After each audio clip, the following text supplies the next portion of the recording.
buenas tardes. Nos duele, nos angustia y nos preocupa muchísimo Ecuador por la violencia desatada en esta semana previa a las elecciones del domingo que viene. Es muy triste lo que ha ocurrido. Ya documentamos este asesinato del candidato Fernando Villavicencio. A las pocas horas de haber ocurrido en Extra, estábamos con esta dolorosa imagen del asesinato de balazos en la cabeza de un candidato importante de las elecciones de este domingo, Fernando Villavicencio. No pasaron demasiados días y este hombre también fue asesinado, Pedro Briones, cercano en este caso al correísmo. Bueno, ayer hubo un debate en la televisión de Ecuador y uno de los candidatos aparecía con un chaleco antibalas, demostración de temor o también puede haber sido un acting en función de todo lo que está sucediendo en estos momentos en Ecuador, algo ciertamente muy triste, como todas las campañas mafiosas que se están realizando, cuando no desde la derecha. Miren ustedes este tuit que nos habla muy elocuentemente desde un diario que se llama La Derecha, de la acusación a Correa. Es algo tan doloroso. Rafael Correa en un spot de campaña antes de que asesinen al candidato de derecha Fernando Villavicencio. Nuestra venganza personal será contundente. Vamos a escuchar el recorte que hicieron de ese video, porque vayan sabiendo que esta es una trampa monstruosa que le hicieron a los votantes de Ecuador. Primero, lo que hizo el canal en cuestión. 6 años de destrucción, nuestra venganza personal será contundente. Por estos 6 años de destrucción, nuestra venganza personal será contundente. Bueno, lo que está diciendo Correa hasta allí es que la venganza será contundente. Esto a continuación del asesinato de Fernando Villavicencio, para que la gente piense cualquier cosa. Así actúa la derecha, así es capaz de mentirnos a todos, no solamente en Ecuador, sino en América. Mire cuál es la verdad, qué es lo que había dicho Rafael Correa, el expresidente, y que ahora, a través de sus representantes, vuelve a ser el favorito en las elecciones de Ecuador. Escúchelo. 6 años de destrucción, nuestra venganza personal será contundente. Porque como dice la canción, nuestra venganza personal será el derecho de tus hijos a la escuela y a las flores, el derecho a la paz, a la alegría, a la prosperidad de todas y de todos. Por nuestro sector rural, por cada campesino al que quedaron sin crédito, sin mercado, sin protección, sin ayuda. Nuestra respuesta será más Suria, más crédito barato, más precios justos para los campesinos. Esa era la contundencia de la respuesta que estaba anunciando Rafael Correa. La contundencia es el amor, el trabajo, la ayuda al campesino, al industrial. De esto se trataba. Eso que vieron antes es lo que fueron capaces de hacer. Le pido al señor director Daniel si lo podemos poner de nuevo, de todo lo que usted acaba de ver, qué es lo que tomó la derecha infame para comprometer a Correa.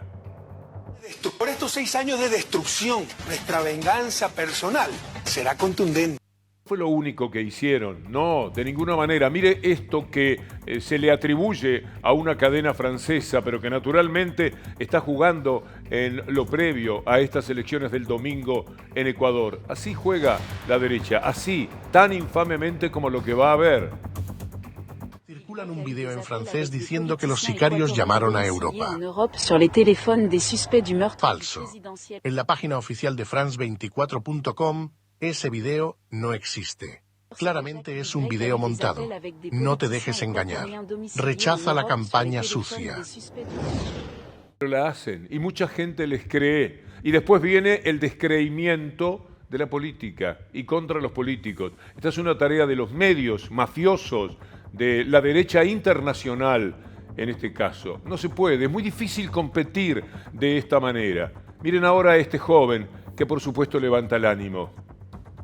Llegó el gobierno de la Revolución Ciudadana, yo tenía 11 años. Lo primero que hizo Rafael Correa fue perdonar la deuda de la empresa eléctrica de todos los sectores pobres. Nos dio educación, nos dio la posibilidad de estudiar para tener con un mejor futuro. Hoy el banquero Lazo engañó a la juventud, le prometió libre ingreso a la universidad y hoy es imposible que las personas de los sectores populares consigan un cupo a la universidad. La pobreza no se combate con migajas, la pobreza se combate con educación, con salud, y nosotros como el pueblo digno tenemos derecho a recibir. La educación es un derecho, la salud es un derecho, lo dice la Constitución. Por eso este 20 de agosto, compañeros, por el futuro de nuestros hijos, por el futuro de la patria, tenemos que recuperar ese país que teníamos hace 6 años, compañeros. Nos levanta el ánimo, por supuesto, y nos permite decir ¡viva Ecuador! Esperemos el gran día de la democracia el próximo domingo, pese a todo lo que ha sucedido en el país. Guillaume Long fue ministro de Relaciones Exteriores en Ecuador, una persona que conocemos por su intensa actividad pro democracia en América Latina. Me da mucho gusto saludarlo, Guillaume. Muy buenas noches. Buenas noches, Víctor Hugo. Muchas gracias por esta invitación y un saludo a la audiencia. Le pido un mensaje, a toda. Le pido un mensaje para los argentinos, para toda América, porque Extra naturalmente penetra en toda América, sobre lo que se está viviendo en Ecuador. ¿Qué nos quiere decir usted al respecto? Bueno, la democracia está en juego en nuestro país. También hemos seguido las noticias en Argentina. La democracia está en juego en muchos lugares de nuestra América. Y los demócratas, quienes creemos en la libertad, la emancipación y la igualdad de nuestros pueblos, tenemos que dar la vida, luchar por rescatar a nuestros países del dominio, en el caso del Ecuador, muy fuerte, de las mafias que se han tomado el poder, se han tomado las instituciones del Estado, y estamos enfrentando en el Ecuador un proceso muy difícil, muy complejo. Venimos de 6 años de persecución, de atropellos en contra de la democracia, y estábamos muy cerca de ganar estas elecciones, estamos aún muy cerca de ganar estas elecciones este domingo, cuando sobrevino este terrible atentado, un atentado en contra de uno de los candidatos a la presidencia de la República, que obviamente es un atentado contra su vida, un trágico atentado contra su vida, que luta a su familia, a sus seguidores y el Ecuador entero, pero también es un atentado contra la democracia. Y es un atentado también, y eso podemos hablar, en contra del progresismo, porque a quien más afecta, al binomio que más afecta, es al binomio del progresismo, del correísmo, porque como acabas de mostrar, Víctor Hugo, enseguida, una campaña brutal, yo creo que sin precedentes de la historia del Ecuador, de fake news y de ataques tratando de culpar el asesinato en el correísmo, ¿no? Tratar de culpar al correísmo por este asesinato, cuando todo indica que se trata en realidad de un crimen de Estado, ¿no? Con el involucramiento de estamentos de la policía, del Estado profundo ecuatoriano, es decir, de instituciones estatales. Entonces, bueno, estamos enfrentando esta arremetida, que es una arremetida, por supuesto, violenta, ¿no? Es una forma de persecución.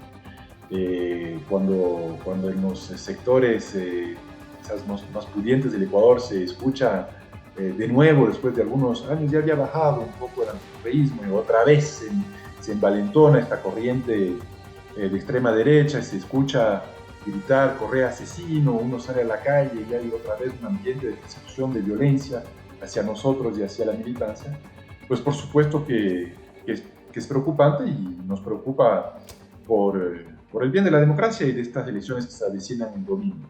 Así que esto es un poco el ambiente del Ecuador, un ambiente marcado por la violencia política. Ayer otro atentado en contra de un compañero nuestro, de nuestro partido político, y bueno, a lo largo de estos últimos meses, una violencia que se ha ido profundizando, con un Estado que pierde el control sobre el territorio, con las mafias cada vez más envalentonadas. Empezaban hace 6 meses matando a candidatos en elecciones locales, ¿no? A candidatos a concejales en elecciones municipales que tuvimos en febrero. Hace un mes tuvimos el asesinato del alcalde de la tercera ciudad más importante del país, que eso ya fue un trauma para el Ecuador, un alcalde muy conocido en el país. Y ahora, la semana pasada, pues, con aún mayor audacia, el asesinato de un candidato a la presidencia de la República, un personaje conocido que no tenía posibilidades electorales de ganar, pero no obstante, digamos, un asesinato muy audaz. ¿Hacia dónde vamos, no? Muchos hablan de una suerte de colombianización del Ecuador, ¿no? Recordando estos años nefastos, los 80s y inicios de los 90s, en que realmente el crimen organizado pudo penetrar a la institucionalidad colombiana. Bueno, algo parecido está sucediendo en este momento en nuestro país. Así que es un momento muy duro, muy duro para el Ecuador, muy duro para la democracia ecuatoriana, pero también muy duro para el progresismo. Somos quienes estamos otra vez, ¿no? Cuando ya había mejorado la situación para nosotros, otra vez en contra de las cuerdas, enfrentando nuevas formas de persecución, nuevas formas de comportamiento antidemocrático. Guillón, muchas gracias, un abrazo, viva Ecuador, viva la democracia. Gracias, Víctor Hugo. Un abrazo fuerte a la audiencia, un abrazo a Argentina.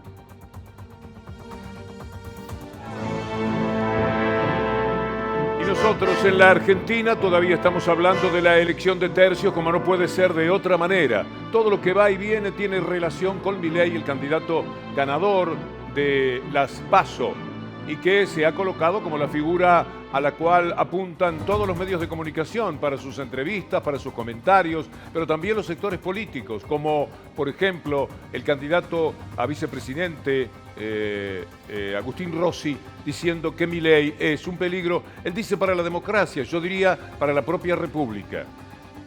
Yo creo que Milei es un peligro para la democracia argentina y es contra... además, en un año en donde estamos celebrando estos 40 años de democracia, tener un personaje con ese perfil político, con estas propuestas políticas que te dice que a todos los trabajadores registrados le va a quitar una cantidad de derechos, desde indemnizaciones, vacaciones, aguinaldo, que te va a privatizar la educación pública, que te va a privatizar la salud pública, que como decían recién, una parte para la dolarización lo voy a sacar con los bonos, otra parte la voy a sacar con deuda. ¿Y cómo basta ver los apoyos que tiene Milei para entender de quién se trata, qué es el personaje que hay detrás de su discurso, más allá de la buenaventura de haber ganado las elecciones. Son muchos los ganadores de elecciones que han recorrido este tipo de camino, conmoviendo a los jóvenes, promoviendo emociones. Tenemos las emociones hitlerianas, las emociones que provocó Mussolini, fueron grandes emociones. Miren las películas, están así. Netflix, por ejemplo, si son habitués, busquen películas que tienen que ver con Hitler y van a ver lo mismo, la misma conmoción, la misma reacción y la misma explicación que están buscando hoy día hasta los políticos y sobre todo alguna gente joven en la Argentina, clavarse puñales, que es la democracia o que es la política la que no sirve. No, el mundo ha cambiado demasiado. Estamos peleando contra un verdadero monstruo y esto es lo difícil. Y otra vez el mundo enfrenta a los Bolsonaro, y ahí lo van a escuchar a Bolsonaro hablando de Milei, a los Trump, a las Meloni, a toda esa gente que lo único que hace es quitarnos derechos, llevar por delante la democracia y el valor republicano. Vean ustedes cuáles son los apoyos de Milei, nada menos que Bolsonaro. Olá, prezado Javier Milei, Jair Bolsonaro. Temos muita coisa em comum. A começar que nós queremos o bem dos nossos países. Nós defendemos a família, a propriedade privada, o livre mercado, a liberdade de expressão, o legítimo direito à defesa. E queremos, sim, ser grandes à altura do nosso território e da nossa população. Assim sendo, nesse momento, eu te desejo... Este es un hombre que naturalmente está en contra de cualquier valor que tenga relación con lo democrático y con lo republicano. Quedó ampliamente probado. Pero es la figura de Brasil más importante que apoya a Milei. ¿Cuál es la figura chilena que usted recuerda de los momentos atroces previos a las elecciones? El tal José Antonio Kast, dice histórico triunfo de Milei en las PASO. Desde Chile todo el apoyo para la dura contienda que viene hacia adelante por el bien de Argentina, etcétera, etcétera. Mire qué figurita está del lado Milei de la política. Vamos a ir a Abascal, este tuit del hombre de Vox. Enhorabuena, Milei, por tu nuevo triunfo electoral en Argentina frente a la izquierda más radical. El pueblo quiere libertad, la libertad de Franco, seguramente en el decir de Vox. Por suerte tenemos otro español, Juan Carlos Monedero, para hacer promedio con semejante opinión como la de Abascal. A ver, que lo de Milei estaba casi escrito en las estrellas. La crisis del modelo neoliberal, con medio siglo bombardeándonos de que la sociedad no existe y de que redistribuir la renta es ir contra la libertad, es comunismo, pues termina haciendo mella. Y cuando la izquierda no es capaz de plantear algo alternativo, sino que intenta, mal que bien, parchear el sistema y hacer un pequeño capitalismo humano que al final fracasa cuando las reglas del sistema se imponen sobre cualquier intento redistributivo, pues la única salida que queda es la de estos insiders que se presentan como outsiders. Esta gente que es sistémica, como Milei, que viene de ser asesor de gobernadores, asesor de empresarios, aupado en televisiones financiadas por esos empresarios, se presenta como el antisistema. Claro, con un discurso que solamente existe no por su inteligencia, sino porque conecta con esos marcos. Por ejemplo, dice, el Estado que redistribuye es un Estado parásito, es un Estado de casta, es un Estado enemigo de la libertad. Pero luego él sortea su sueldo entre la gente. Es decir, funciona esa lógica donde el Estado no puede reunir toda la riqueza de un país para redistribuirla en nombre de la igualdad y que cada ser humano es idéntico en dignidad a cualquier otro ser humano. Eso desaparece y es sustituido por un señor feudal que de repente sortea su sueldo. Antisistema, sí, porque el sistema es la política y contra eso van también inocentemente muchas personas que en estos momentos, preguntadas qué son, por qué ganó Milei, se obligan a sí mismas a dar una respuesta. Lo mejor sería cuando uno no tiene algo muy claro para decir, algo que se corresponda con los valores que toda la vida respetó. Decir, mira, me aparto por ahora, quiero explicármelo, voy a tomarme un tiempo. Porque si no, entramos a las explicaciones que siempre van en contra del valor de la política. Todo lo que tenemos es por la política. Si usted tiene la jubilación, fue por la política. Si usted tiene una jubilación y no pensó nunca jubilarse, fue por la política. Si usted tiene derecho al aborto, fue por la política. Es la política la que toda la vida ha hecho las cosas por nosotros y es la política lo que tenemos que defender. El gran triunfo del capitalismo es que ahora aparezca gente diciendo la política no da respuesta, la política ha defraudado. No, lo que ha defraudado al mundo es un poder bestial y demencial que cae sobre la política y que quiere hacernos pensar que salgamos de la política, vayamos a Milei, salgamos de lo racional, de lo que podemos entender, vayamos a la emoción de Milei, veamos al león y emocionémonos, como dicen algunos pibes. Tanto trabajo que dio que votaran los pibes, tanto que hubo que luchar. ¿Acaso porque pensábamos que los pibes venían para cambiar el mundo hacia lo mejor, no para apoyar el mundo de Milei? Bueno, salió mal, salió muy mal la jugada, pero no puede además hablarse con respeto de una situación en la cual el enemigo parece el amigo es la democracia, el amigo es la política. Esto es lo que nos puede cambiar. Hoy están hablando de un aumento, con muchos problemas como hay, un aumento salarial. ¿Quién lo va a dar? La política. ¿Y con quién tiene que pelear la política? Con la tapa de la mafia de Clarín, que mañana va a poner platita, la campaña platita, porque estamos en elecciones. Que la gente se muera de hambre. Ese poder monstruoso es el que hay que enfrentar. Y hay que enfrentarlo defendiendo la política, no diciendo, no, la política no ha dado respuesta, la política esto y lo otro. Fracasaron algunos tramos de la política, pero igual todo lo que tenemos es política. Cuando cambiamos el 2x1 fue la política avalando lo que era la gente en la plaza, en el espacio público, diciendo que los genocidas no podían quedar en libertad como pretendía el sistema de esa derecha que se lleva por delante lo que es de valor, que es la política. Mire, Milei habla de privatizar la salud pública. Entonces, que venga un chico, 16, 17, 18, 19 años, y diga que vota por emoción. ¿Y qué quiere que le diga? A mí no me va a por respetar al mundo, por más que se trate de jóvenes, si no los quiere y pretenda acariciarlos. Porque es una barbaridad. Porque esos jóvenes, algunos de ellos, y sus madres y sus hermanas y sus hermanos, estuvieron en la calle peleando por estos derechos. Y les costó muchísimo, le dieron palos, los persiguieron, los hostigaron, les metieron gases para conseguir esos derechos. Y ahora vienen y dicen, no, lo que pasa es que yo tengo una emoción. Hitler era una emoción. Mire la película de Hitler y mire esa gente enloquecida, con los ojos vidriosos, emocionado frente a ese inmenso tarado que tanto daño le hizo a la humanidad. Defendamos la política, pero sepamos a qué se está jugando, porque desde la política decir que hemos fracasado y que por lo tanto está bien que aparezca Milei y que esa sea la explicación de la aparición de Milei y no todo lo que le está pasando al mundo y todos sus cambios, es una situación todavía más desgraciada. Bueno, es un punto de vista, usted lo toma o lo deja, que es el elemental derecho que tiene. Ahora escuchemos a Milei hablar de privatizar la educación pública.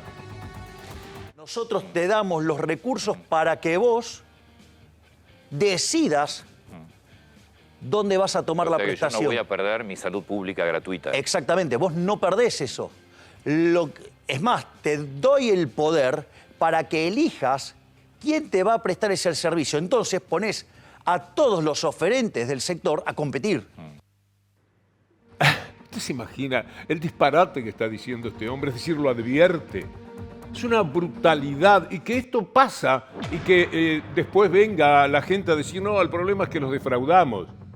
Los defraudamos y la respuesta es que votan a Milei. Bueno, háganse cargo. Mire lo que le responde Kreplak, hablando en serio. Macri también. Lo que sucede es que se experimentó en el mundo ya hace unas cuantas décadas, fracasó rotundamente, generó que muchos servicios de salud de lugares pequeños, de lugares donde los recursos quizás no son tan altos, no pueden competir como por un mercado, digamos, porque quizás uno se para en una gran ciudad y uno dice, yo si tengo un seguro voy a tal sanatorio. Puede ser, lo más probable es que no alcance ese seguro, que sea mucho menos, porque de hecho el Estado gasta en salud mucho menos que el sector privado para atender a mucha más cantidad de personas. Claro. Es decir, mucho más eficiente el sector público. Pero además de eso, es una enorme falacia que ha fracasado muchísimo, ha generado mucha inequidad, judicialización de la salud. Hay uno de la plataforma que planteó La Libertad Avanza en uno de los puntos, dice que hay plantear un seguro universal de salud como si fuera un seguro de auto, un seguro de emergencia, y que irá aumentando la cantidad de cobertura en función de lo que pague. ¿Eso qué significaría? Bueno, que la mayoría de todos nosotros, digamos, vamos a tener un seguro básico que nos va a permitir algunas cosas. Ahora, si nos agarra algo distinto, si nos toca tener un embarazo de riesgo, tener un hijo con una enfermedad muy grave, tener un accidente complejo, hay que...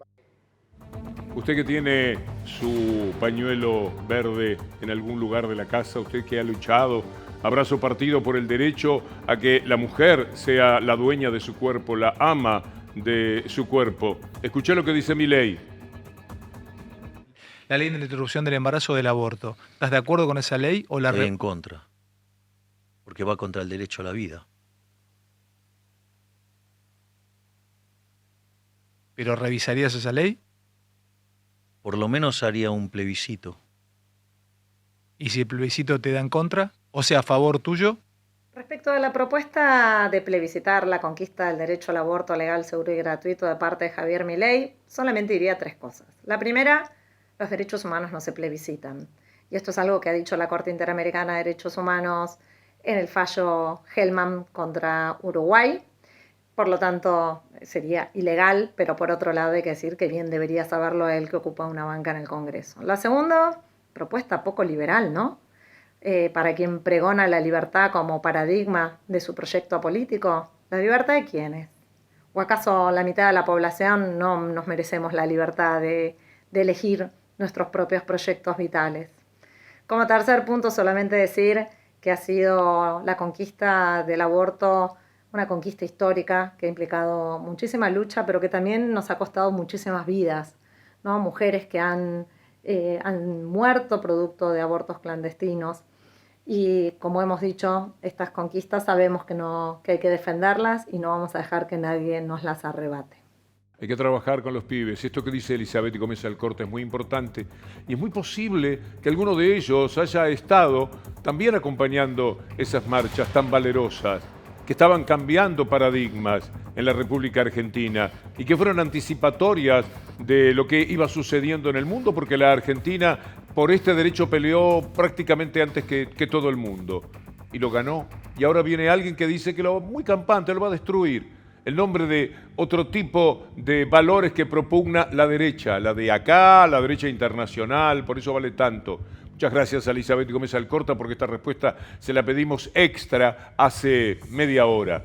Y ahora veamos a los chicos, veamos a los pibes, los acompaño hablando con ellos mientras dan esta nota a nuestros colegas del canal Olga, creado y dirigido por Bernarda y Luis Chela, querida gente de la televisión de toda la vida. Este material es de ellos, aquí está.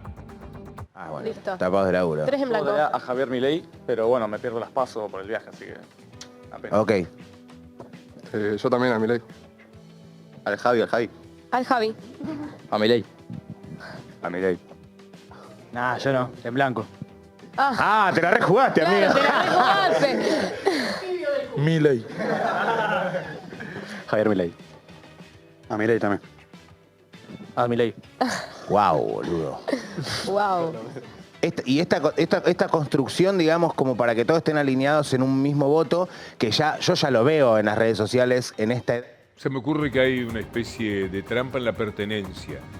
Muy difícil a veces para los chicos, en determinados sectores sociales particularmente, romper con la pertenencia del grupo. La majada, que determina muchas veces que pensemos lo que no hemos analizado para nada. Todos estos chicos votando a Milei. Mire lo que hubo que luchar para que los jóvenes de 16 años pudieran aparecer. ¿Sabe a quién hubo que enfrentarse? A la derecha. Vamos al 2012. Mire lo que decía el diario La Nación en el 2012, cuando se le quería dar el derecho a votar a las personas desde los 16 años, sin la oposición y en una sesión polémica, se me escapó la primera parte, el kirchnerismo convirtió en ley el voto joven en diputados. Mire cuánta lucha, y va a haber más todavía al respecto. Ahora sí, veamos lo siguiente, porque mire la tapa de Clarín. Voto a los 16, un mercado, y mire los pibes que ponen en tapa las expresiones, un mercado de 2.100.000 electores. Era cuestión de mercado. La UCR lo definía como una maniobra electoral. Hay que decirle a los pibes que hubo que luchar mucho para que votaran. Pero los queríamos también un poco más entrenados y un poco más metidos en la política y no tomando la frase suelta de esa disolución que son las redes antisociales a las que la mayoría, la inmensa mayoría, está referida. Mire lo que decía Andrés Larroque en aquellos años, cómo peleaba con esa tapa de Clarín en la mano, Clarín contra los jóvenes, Clarín contra el voto joven, la derecha contra el voto joven, y ahora el voto joven parece que es Milei. Es un poco doloroso la vuelta de Turquía. ¿Qué culpa tiene la política? ¿En qué defraudó la política? La política dio derechos. Después con los derechos hacemos lo que podemos o lo que no podemos. Voto a los 16. Un mercado Silencio, de 2 diputado. millones de electores. Así Silencio. ven las corporaciones a nuestro pueblo como un mercado. Silencio. Nosotros lo vemos como seres humanos que son posibles de derecho. Gracias. Silencio. Gracias. Gracias. Silencio. Son Diputado. ustedes Diputado. son esclavos de las corporaciones. Diputado. El Larroque. mejor lugar para los Diputado. jóvenes es la política. Diputado. Y como dijo Néstor, Diputado Carlos Larroque. sigue siendo el nombre del futuro. Los quiero mucho. Diputado Larroque, gracias. Hubo que luchar. Así, de esta manera. Esto era por el voto joven. Esta es la política luchando por más política y por más democracia y por la participación de todos. A partir de los 16 años se puede votar en la República Argentina. Lamentablemente, da toda la sensación de que lo que decía la derecha furiosa con el voto joven ahora los favorece a ellos. Y la muchachada, vía las relaciones de los medios antisociales, de lo que hay en las redes, etcétera, este mundo bastante insolidario, personalista, que también tiene que ver con la pandemia y que ha hecho estragos en el cerebro de muchísima gente. Respetar a la gente no es respetar los estragos que hayan permitido que se hayan hecho con ellos, no por lo menos desde este lugar. César González, un joven que ha luchado contra todo, hasta contra sí mismo, victorioso, eso sí, director de cine, poeta, alguien a quien siempre recurrimos cuando queremos ver cómo la gente mira la vida, la gente joven en forma especial. Escúchelo. Otra experiencia personal que no se puede generalizar, pero que ya me hizo prender las antenas, la experimenté el año pasado en Mendoza, en una escuela semi-rural, hablando con adolescentes, surgió el tema de la política, adolescente de 16 a 18, y fue previo a las elecciones del 2021 y ya me hablaban de Milei, a favor de Milei. Y yo les pregunté, ¿Los por qué? Porque ya acostumbrado a la subestimación, ¿viste? Porque subestimar al electorado, o sea, son idiotas los que votan a Milei, somos unos capos los que votamos otra cosa. No, hay que escuchar de verdad a la voz del pueblo, pero no solo escuchar, atender esas cosas que se están diciendo, porque escuchar todos dicen que escuchan, hacen recorrida, van a los barrios, se comen un guiso en una olla popular, qué sé yo. Pero atiendan esas demandas. Ya cuando escuché los pibes hablando de por qué votaban a Milei y que era por los dólares, porque creían que iban a ganar en dólares. Otra vez la dolarización en el medio. Creían que iban a ganar en dólares. Es que las ideas muy tontas a veces progresan en lo que la gente cree muy rápido.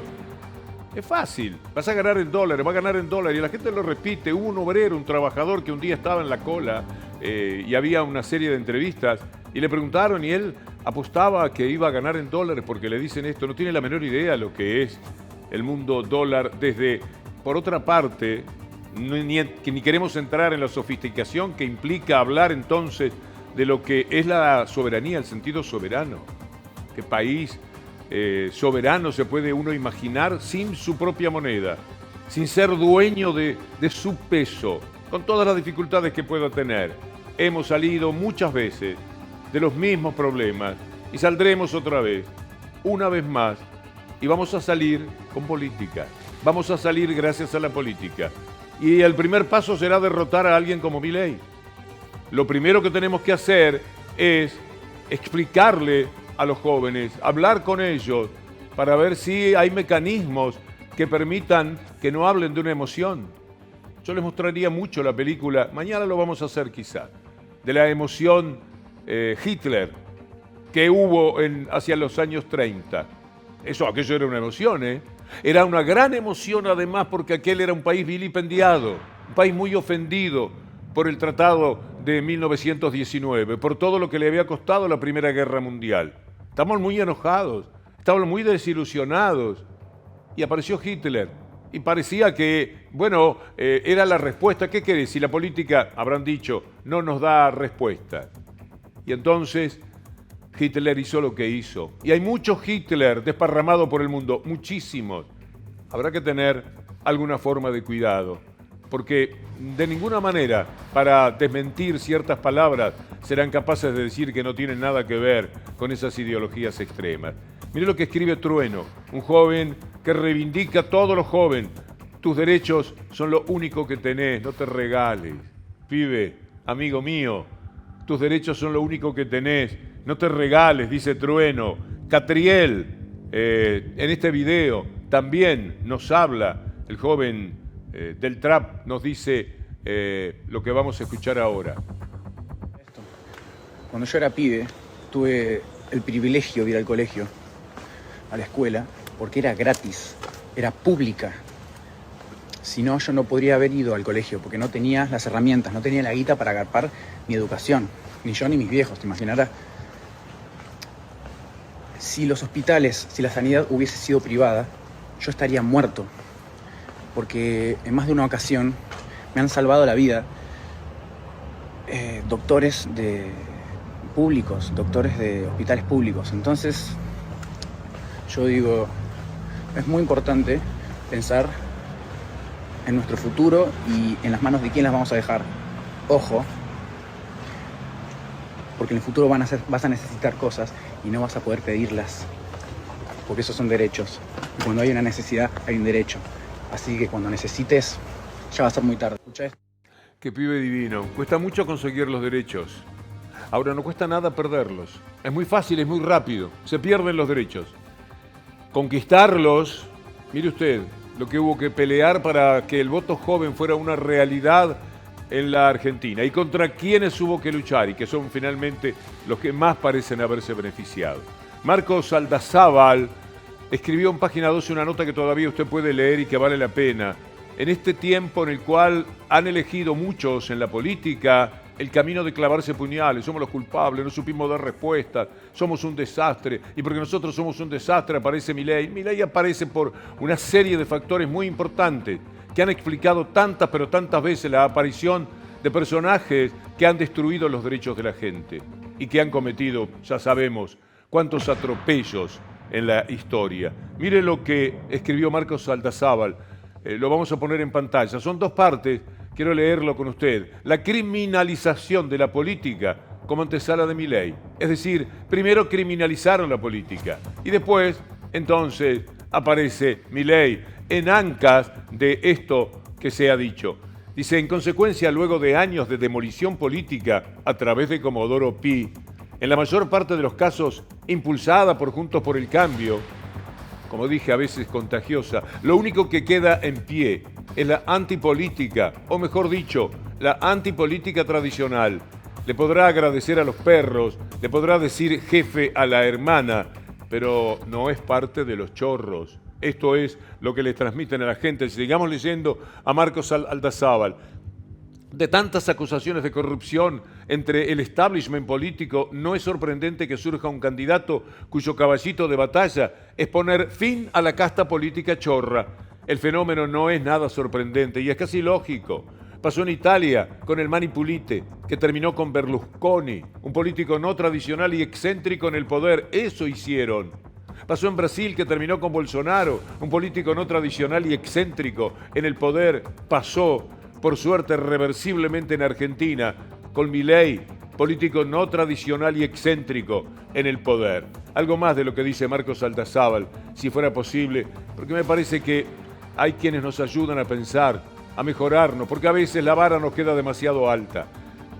Por eso es una paradoja, pero una paradoja que podrían haber anticipado si hubieran parado a reflexionar que después de años de equiparar la política con la corrupción, quienes impulsaron las persecuciones penales como herramienta electoral resultaron y resultarán ser quizás los más dañados. Si hay un candidato que puede llegar a arrasar con los privilegios del Poder Judicial Federal, que por años jugó fuerte en la política nacional, es Milei. Todos los demás, como indica la historia, seguramente hubieran negociado con los jueces federales. Si hay alguien que puede amenazar a los medios tradicionales, la cara de devastación en TN eran novelescas, cuya agenda por años fue la corrupción de la política, es Milei, pero por los caminos que antes estaba señalando Marcos Aldazábal. Vamos a seguir con este tema. Cada día, todo el tiempo, es necesario trabajar mucho con nosotros mismos, elaborar nuestro pensamiento y trabajar para juntos construir algo más positivo que esta inmediatez que nos hemos impuesto. Milei ganó hace menos de 48 horas y en menos de 48 horas aparecen los decires de decenas de personas de todos los ámbitos, de la política, de la actividad social, y todos clavándose puñales. Fue la política la que nos sirvió. No es el mundo que ha pegado un volantazo atroz al que tenemos que enfrentar justamente con política.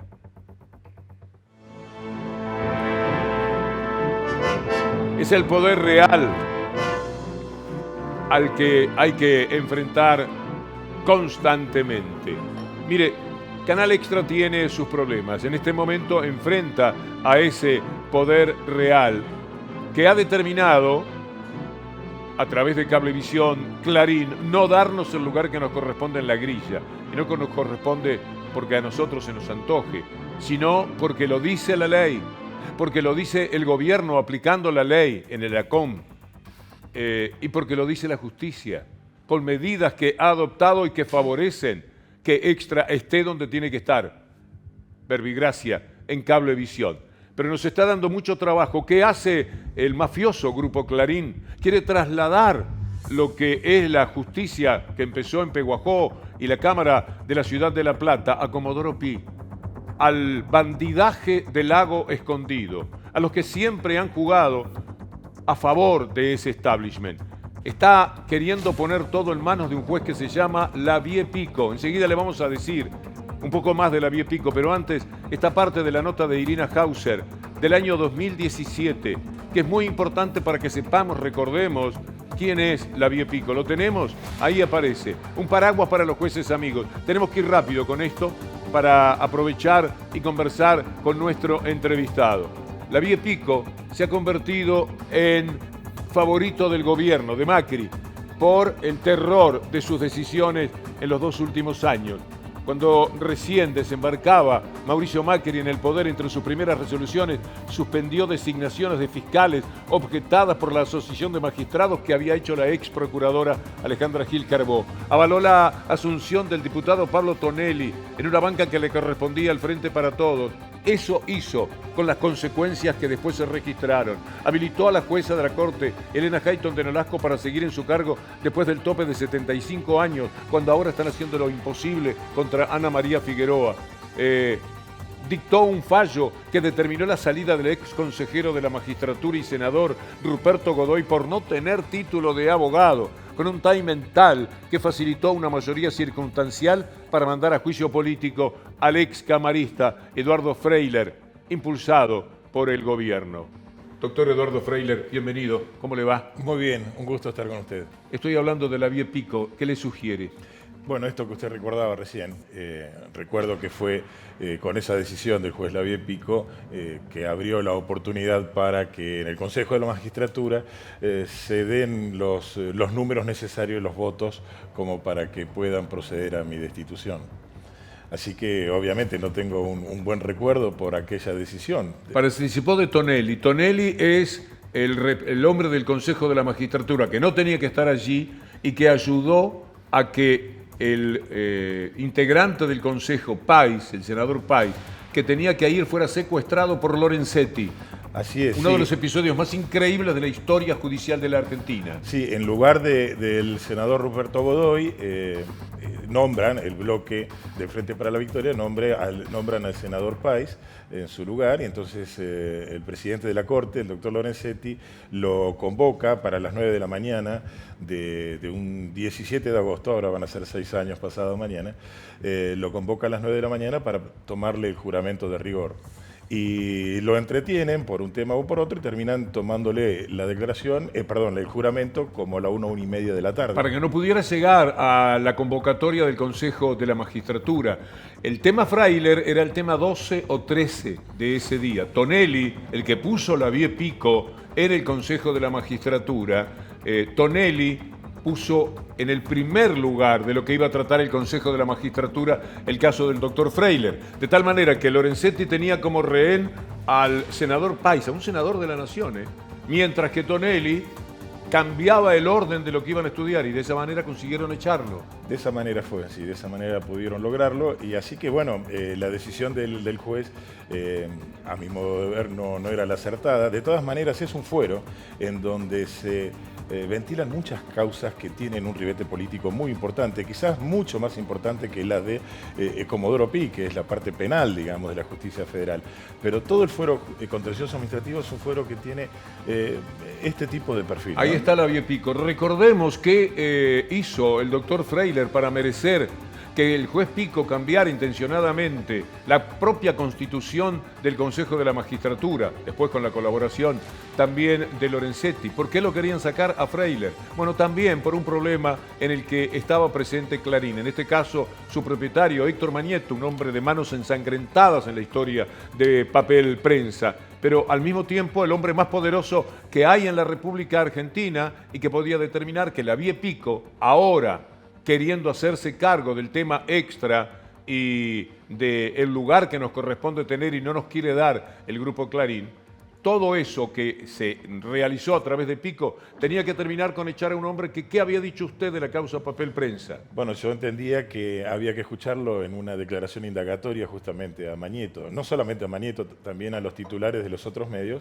que se habían apropiado de Papel Prensa y creemos que más allá de las irregularidades administrativas, se habían apropiado en un marco y utilizando herramientas claramente de lo que nosotros entendíamos que eran delitos de lesa humanidad. Recordemos que por eso estuvo torturada la viuda de Graiber, el entonces dueño de Papel Prensa o titular de la sociedad, estuvo torturada ella, bueno, también otras personas y nosotros entendíamos que realmente debía ¿Quiénes responder. eran nosotros? ¿Usted y Ballesteros? Sí, así es.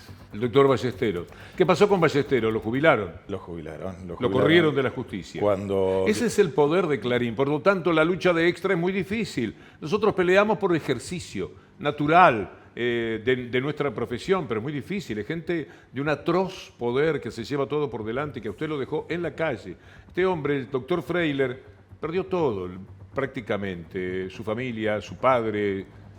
La familia por suerte no, pero no, la sí, familia trabajo, en el sentido sí, claro. de lo que costó en su relación familiar. Sí, claro, realmente. Y bueno, pero también vemos que ahora lo que está haciendo con Extra, justamente una empresa periodística que muchas veces se regodea de trabajar en pos de la libertad de prensa, justamente lo que quiere hacer es acallar un medio como Claro, el caballito de batalla, el elemento con el cual roban todos los días el país. Si usted tiene su boleta de Telecom o de Cablevisión en el bolsillo, mírela y usted está pagando 1.000, 2.000 o 3.000 pesos más cada mes porque lo están robando. Le están cobrando mucho más de lo que corresponde porque se les antoja, porque ellos no tienen que darles explicaciones a nadie. Para poder robarte mejor, como en el cuento del lobo feroz, ellos quieren que haya libertad de expresión para ellos. Pero cuando la libertad de expresión es para quienes queremos decirles que son delincuentes, que son mafiosos, que hacen mucho daño, que se roban todo, entonces ya no vale la libertad de expresión, porque es gente molesta y en consecuencia contra eso se lucha. Pero todo empieza lamentablemente en esta situación que se plantea en la justicia, porque la Biopico es un juez muy conocido. Quiero mostrarle algo más que dice Irina Hauser. Podemos volver a la nota, porque en la parte final me detuve. Mire todo lo que había hecho la Biopico en esos años en los cuales era para Macri, y sigue siendo, el juez predilecto. Cuando decimos Macri, detrás del poder real, siempre está el Grupo Clarín. A ver si podemos poner... ¿No está? Ah, bueno, correcto. No, a veces los materiales se agotan en la computadora para ponerlo. Pero había hecho muchas cosas más. Y es muy lamentable que la justicia sea directamente un ariete de los sectores que llamamos el poder real de la Argentina. Y por lo que tengo entendido, en este caso puntual de Canal Extra, creo que quieren revivir una causa que está fenecida, que está terminada y cerrada, y utilizar también un argumento totalmente falaz como para poder apropiarse de la causa. La causa fenecida es una causa que en su momento DirecTV, cuando discutió con Extra el derecho de Extra a estar en DirecTV, planteó. Empezó una causa. Esa causa se terminó porque DirecTV y Extra se pusieron de acuerdo, fin de la causa. La Biopico esta semana dijo, bueno, tomemos la causa de DirecTV para poder echar a andar, ellos siempre se valen de cualquier trampa. Pero en determinado momento dijo, bueno, pero la causa ya no está. Así que ahora el trabajo para la Biopico, el trabajo que le mandaron para hacer en su casa a la Biopico, es encontrar la manera de que puedan gravitar, ya sin aquello que pasó con DirecTV, porque la causa no les sirve, buscar otra manera de interceder para que el tema de Extra, mire qué sencillo, mire cuánto poder, al fin de cuentas, ¿qué les puede hacer Extra? Tienen 7.000 canales, todos los diarios, han robado lo que se les antoja, tienen todo el fútbol. ¿Qué les puede hacer Extra? No dejan pasar una. No dejan pasar una. A las 7 de la tarde, quien habla no debe estar. Y otros de los periodistas, a los que no quiero comprometer, por eso no nombro, tampoco. No es saludable para ellos. ¿Para qué van a abrir los grifos? ¿Para qué van a dar una oportunidad? Se quedan absolutamente con todo. En esa pelea estamos. Doctor, le agradezco muchísimo. No, el agradecido soy yo. Que queríamos tener la posibilidad de conversar con alguien que padeció a la Biopico en las consecuencias que hubo después de las decisiones de la Biopico, que quiere ser el árbitro de un tema entre Clarín, entre Mañeto y Extra, entre Mañeto y quien les habla, que hoy estuvo largamente afrontando un juicio del que salí absuelto, por suerte, felizmente, porque me querían mandar preso 3 años estos amigos de Clarín. De esto son capaces, absolutamente de cualquier cosa, son una mafia. Y como lo decimos, no podemos estar en Cablevisión, no les gusta. Amigas, amigos, hasta mañana si Dios quiere.